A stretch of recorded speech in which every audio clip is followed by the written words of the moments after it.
Kunnamkulam press ക്ലബിന്റെ മാധ്യമ പുരസ്കാര വിതരണം വെള്ളിയാഴ്ച നടക്കുമെന്ന് ഭാരവാഹികൾ വാർത്താസമ്മേളനത്തിൽ അറിയിച്ചു.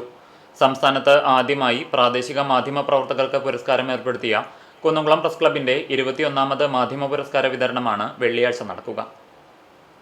രാവിലെ 11-ന് കുന്നംകുളം വ്യാപാര ഭവനിൽ നടക്കുന്ന ചടങ്ങ് സംസ്ഥാന കായിക യുവജനക്ഷേമ വകുപ്പ് മന്ത്രി ഒ.ജെ. ജനീഷ് ഉദ്ഘാടനം ചെയ്യും. Press club president Jijo Tharakan അധ്യക്ഷത വഹിക്കുന്ന ചടങ്ങിൽ കവിയും ഗാനരചയിതാവുമായ റഫീഖ് അഹമ്മദ് മുഖ്യപ്രഭാഷണം നിർവഹിക്കും. നഗരസഭാ ചെയർപേഴ്സൺ സൗമ്യ അനിലൻ അംഗങ്ങളുടെ ID കാർഡ് വിതരണം നടത്തും.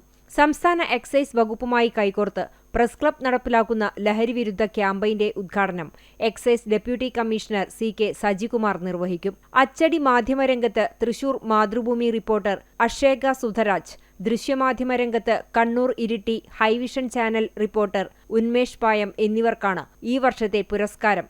ഇരുവർക്കും മന്ത്രി ഒ.ജെ. ജനീഷ് 10,001 രൂപയും പ്രശസ്തിപത്രവും ഫലകവും അടങ്ങുന്ന പുരസ്കാരം സമ്മാനിക്കും. തൃശൂർ ജില്ലയിലെ ഗോത്രവിഭാഗങ്ങൾക്കിടയിലെ സ്ത്രീകളുടെയും പെൺകുട്ടികളുടെയും ജീവിത സാഹചര്യങ്ങളെക്കുറിച്ച് സവിസ്തരം വിവരിക്കുന്ന വിണ്ടുനീറുന്ന ജീവിതങ്ങൾ എന്ന തുടർ വാർത്താ പരമ്പരയാണ് അക്ഷേകയെ പുരസ്കാരത്തിന് അർഹയാക്കിയത്. അന്ധദമ്പതികളുടെ അതിജീവനത്തിന്റെ കഥ പറയുന്ന കാഴ്ചയില്ലെങ്കിലും കരുത്തുള്ള ജീവിതം എന്ന ന്യൂസ് സ്റ്റോറിക്കാണ് ഉന്മേഷിന് അംഗീകാരം. ചടങ്ങിന്റെ ഭാഗമായി ലഹരിവിരുദ്ധ ബോധവൽക്കരണ ക്ലാസും നടക്കും. വാർത്താ സമ്മേളനത്തിൽ press club president Jijo Tharakan, secretary Muhammad Ajmal, treasurer PS Tony എന്നിവർ പങ്കെടുത്തു.